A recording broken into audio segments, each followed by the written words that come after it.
Guys, good morning. Jadi hari ini gue mau jualan di pasar. Sebenarnya tiap hari itu gue udah jualan di pasar, kecuali hari Minggu dan Senin itu gue sebenarnya udah jualan di pasar selama ya beberapa minggu lah, mulai dari Januari 2026. Nah, tapi di hari ini gue merasa oke, kayaknya mendingan gue taruh di vlog dan kalian bisa join, lihat gimana caranya, gimana behind the scenes-nya jualan di pasar. Ayo. Oke, jadi sekarang jam 7.45 gue mau ke pasar.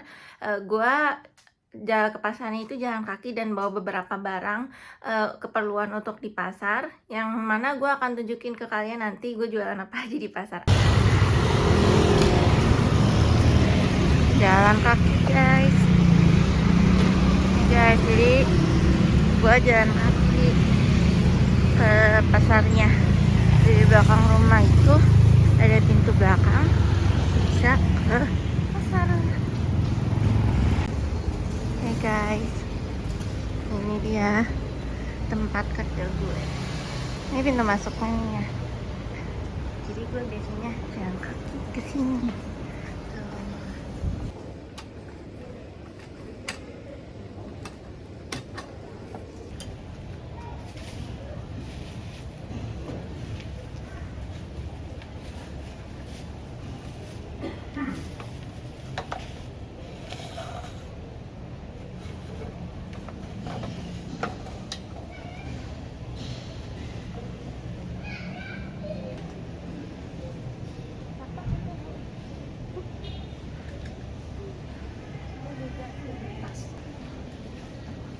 Ya kenapa bu? 30. Mau 30 aja.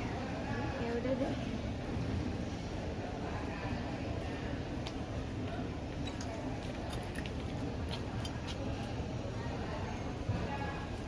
Oke guys, jadi gua mau tunjukin kios gua. Ya, ini kan di pintu timur. Tada, ini kiosnya. Jadi nama tokonya gua kan nggak kreatif ya, jadi gua taruh nama tokonya Toko Barang Khas. Jam bukanya tuh dari Selasa sampai Sabtu jam 8 pagi sampai jam 12 siang. Tuh alamatnya ya, kalian bisa screenshot. Oke, jadi gue menjual baju-baju bekas, sepatu, tas.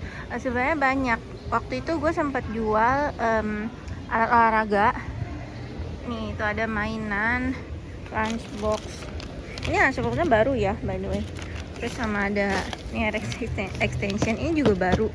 Dan gue jual cuma tuh ya 20.000. Gila, murah banget gak sih? Jadi gue memang menjual berbagai macam barang-barang bekas. Cuma sekarang kebanyakan emang stoknya itu di baju-baju nih. Nih ada yang 10.000 aja. Baju anak-anak ya, baju anak sama baju bayi ada. Gue jual 10.000 dapat 2, tapi harus beli kelipatan 2. Oke, terus di sini ini ada Sunkit World. Jadi Sunkit World itu nih, gue naikin ke atas dulu. Oke. Jadi Sunkit World itu menjual es Sunkit nih. Nah, di sini menjual es Sunkit 100% murni. Murni karena gue nggak pakai apa yang namanya yang palsu-palsu, perisa, flavoring, itu gue nggak pakai. Nih di dalam, kok kalian masuk ke dalam itu ada baju pesta tuh cakep-cakep, baju-baju pesta, baju winter, jaket-jaket ya, banyak banget ini. Terus di situ tuh ini ada branded tag. Ini sebenarnya gue lagi mikir juga sih caranya ngedisplay keluar gimana. Kenapa agak susah mikirinnya, karena sebenarnya di pasar itu agak bahaya guys. Oke, by the way, gue juga menjual ini. Ini adalah vinyl record player. Ada kaset-kasetnya juga, tapi ini udah ada yang beli, jadi makanya gue mau bungkus nanti gitu. Nih gue oke, jadi gue mau sarapan dulu. Gue biasanya beli nasi uduk sama bude yang pokoknya tuh di belakangnya toko gue gitu.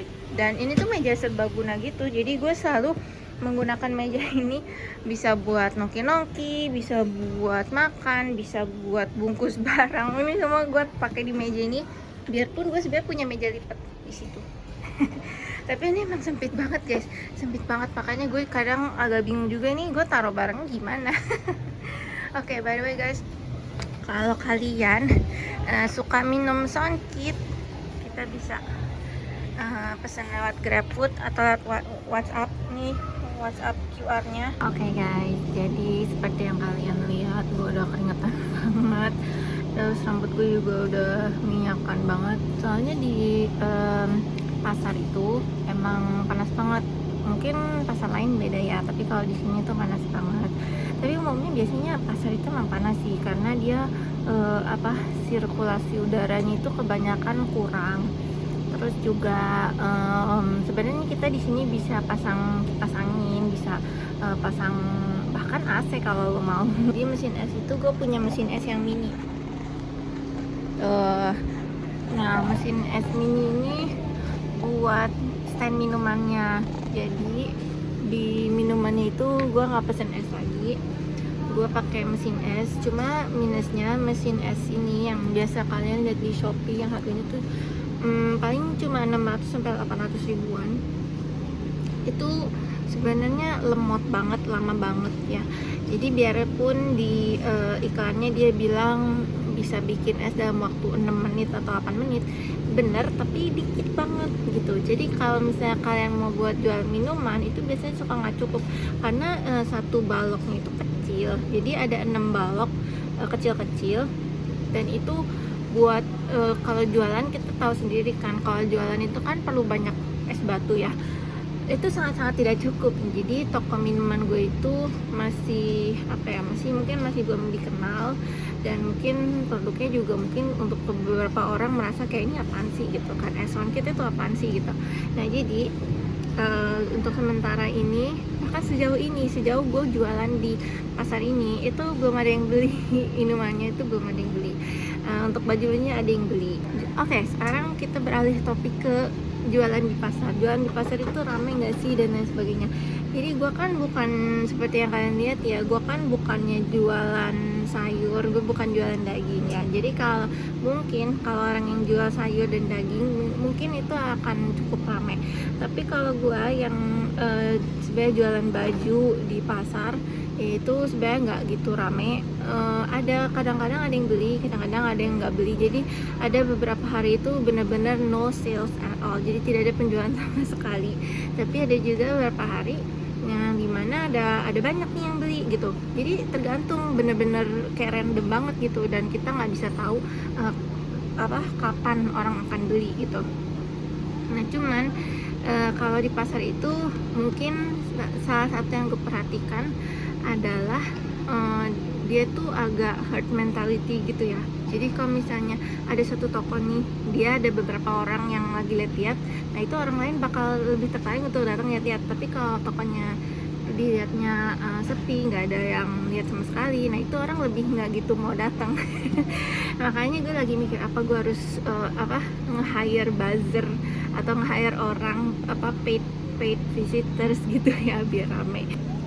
Nah ini satu hal lagi yang lo mesti tahu tentang jualan di pasar. Jualan di pasar itu harus, nomor satu, lo harus waspada, lo harus hati-hati. Kenapa gue bilang hati-hati? Karena di pasar itu banyak maling, banyak orang hipnotis. Gue dulu termasuk orang yang nggak gitu percaya hipnotisan. Gue pikir kayak apaan sih hipnotis gitu.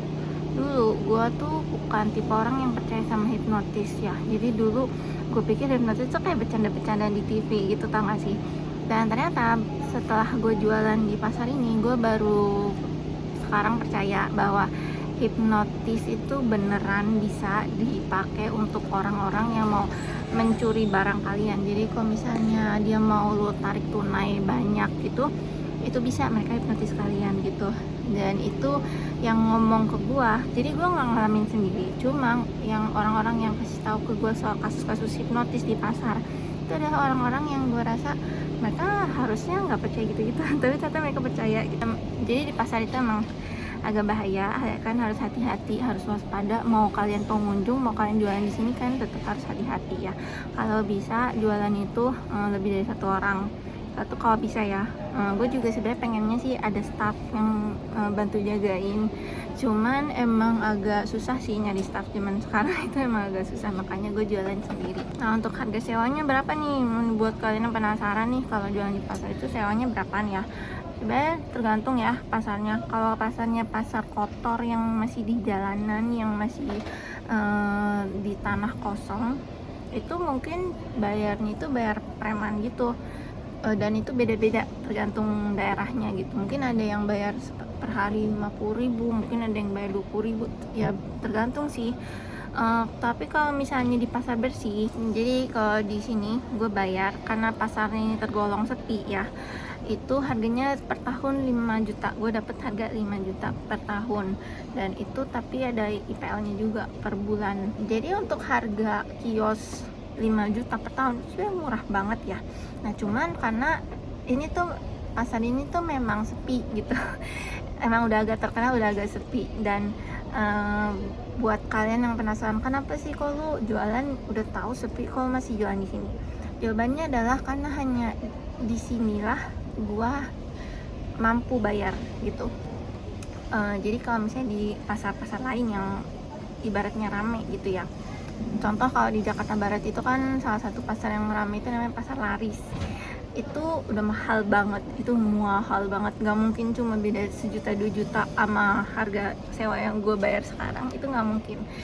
Jadi mungkin bisa beda 10 kali lipat, mungkin satu kios itu bisa 50 juta, bisa jadi, gue nggak tahu sih, gue belum nanya juga, tapi emang udah penuh di sana, udah penuh karena udah lama banget.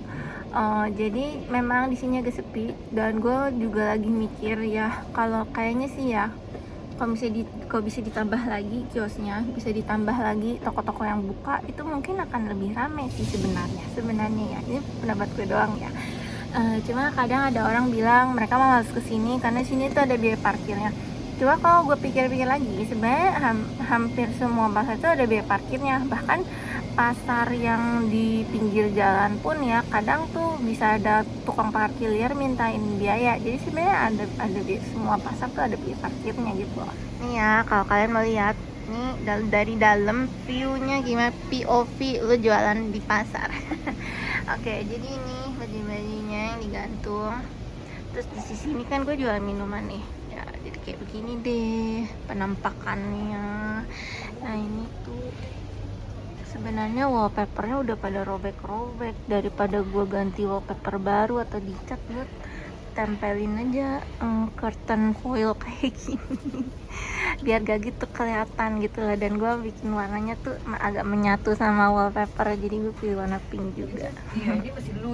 Oke guys, jadi gue baru sampai rumah. Jadi kalian bisa lihat seberapa berantakan, seberapa acak adut, seberapa keringetannya gue juga. Oke guys, itu aja vlognya sebagai penjual atau seller di pasar. Thank you so much yang udah nonton, and see you next time. Bye bye.